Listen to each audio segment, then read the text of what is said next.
করছে সবগুলা ভুয়া। সবগুলা কি ভুয়া। ইমাম মাহদি আসবেন কিয়ামতের আগে।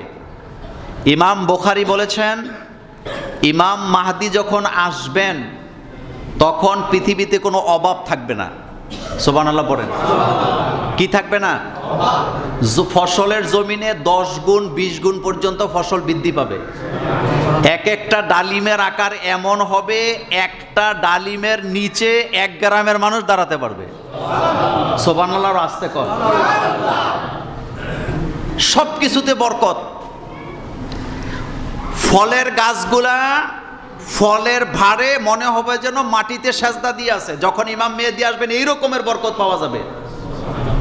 লোকেরা পেঁপে গাছ লাগাবে, আগাগোড়ায় পুরাটাতে ফলন ধরবে।